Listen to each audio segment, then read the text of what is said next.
Sebelum kita lanjutkan dialog bersama dengan psikolog anak dan keluarga Mbak Sani Hermawan, kita coba tampilkan berikut ini, pemirsa.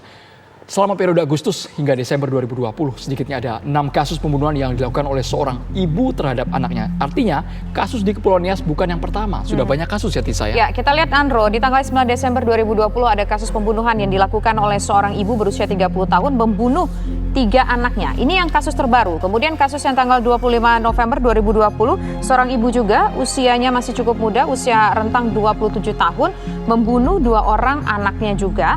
Dan diduga motifnya ini adalah depresi karena ditinggal suami meninggal dunia dan himpitan ekonomi.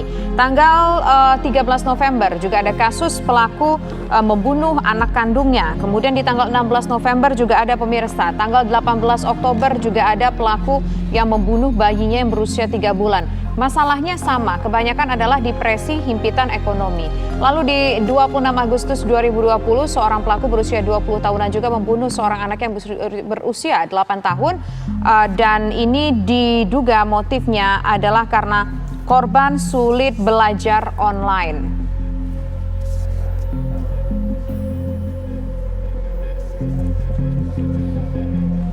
Dalam kurun waktu sekitar 4 bulanan, Andro, ya, begitu banyak sekali kasus di mana ibu kandung membunuh anak kandungnya sendiri. Apa ini sebetulnya yang terjadi, Mbak Sani? Apakah ada kaitannya dengan pandemi COVID-19? Karena ada juga kasus di mana ibu yang membunuh anaknya karena anaknya dianggap agak sulit menangkap pelajaran. Iya, betul. Ini yang memang saya rasa di era pandemik ini tentu banyak sekali pada akhirnya individu yang tidak kuat ya untuk mengatasi situasi di era COVID pandemik ini akan mengalami stres ya atau situasi tertekan yang akhirnya jika ini tidak bisa diatasi dengan baik akan justru menimbulkan depresi dan tadi bisa menjadi melukai dirinya atau orang lain. Namun demikian kita tidak bisa memang 100% bisa langsung memang mendeteksi apakah dia depresi atau tidak karena perlu sekali lagi tes secara menyeluruh untuk memastikan apakah ini memang ada gangguan kejiwaan atau depresi tadi. Mbak Sani, namun ya, kalau Anda melihat apakah faktor yang mungkin dominan terjadi konflik berkepanjangan di rumah tangga? Berkelahi sama suami, pelampiasan ke anak. Berkelahi mungkin sama teman, rekan kerja, pelampiasan ke anak. Mungkin tidak? Ya, faktor-faktor itu juga jadi pertimbangan. Ya.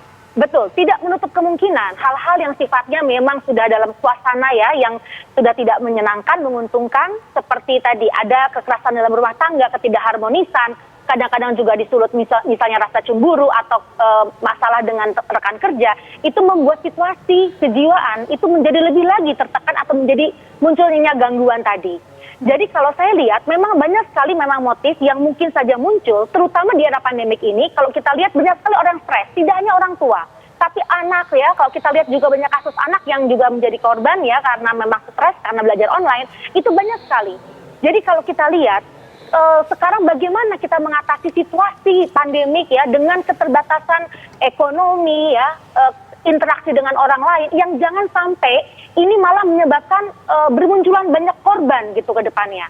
Yang pertama adalah satu, kita harus mendeteksi apakah diri kita cukup memiliki kemampuan untuk menanggulangi situasi, yaitu kita bisa melihat apakah kita cukup sehat, cukup kuat mental. Salah satunya kita bertanya, apakah kita masih bisa tertawa, apakah kita masih bisa merasakan kebahagiaan.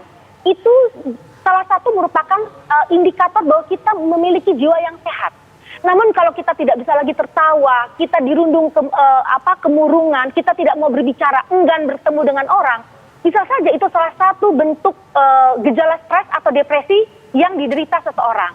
Oleh karena itu, kita sebagai keluarga, kita juga perlu harus memiliki tanggung jawab untuk melihat kanan kiri anak atau pasangan kita, apakah mengalami gangguan secara mental atau psikologis, sehingga kita bisa cepat menanggulangi hal-hal yang sifatnya merecovery atau tadi melakukan suatu terapi agar gangguan yang stres ini tidak sampai depresi. Bahkan dia tahu cara bagaimana bisa membuat dirinya jauh lebih sehat secara mental. Oke, Mbak, begini Mbak, kalau kita lihat dari data kasus pembunuhan yang cukup sadis dilakukan oleh ibu kandung dalam waktu rentang 4 bulan belakangan ini, kebanyakan mereka ini adalah ibu-ibu muda Mbak, berusia dari awal 20-an sampai dengan usia paling tua kalau tidak salah sekitar usia 30 tahun. Apakah memang rentang seperti itu dengan kondisi ekonomi yang tidak stabil, kemudian juga mungkin ada permasalahan dengan pasangan, merupakan usia yang tidak usia yang sangat rentan bagi seorang perempuan, Mbak, untuk mendapatkan katakanlah stres misalnya seperti itu? Iya, memang kalau kita lihat salah satunya adalah bentuknya kematangan. Kalau usia itu kan usia kronologis ya, usia kalender ya. Tapi kematangan itu memang tergantung dari pengalaman hidup. Diharapkan semakin matang, semakin tinggi usia seseorang, diharapkan memiliki kematangan yang lebih baik. Namun demikian, tidak semua berkorelasi dengan usia dewasa lebih matang. Tapi bagaimana sebenarnya dia bisa menanggulangi, memiliki resiliensi, memiliki ketahanan mental terhadap situasi yang sangat menekan. Nah, ketika orang tidak memiliki coping mechanism dalam menanggulangi situasi stres, maka bisa terjadi rentan secara kejiwaan.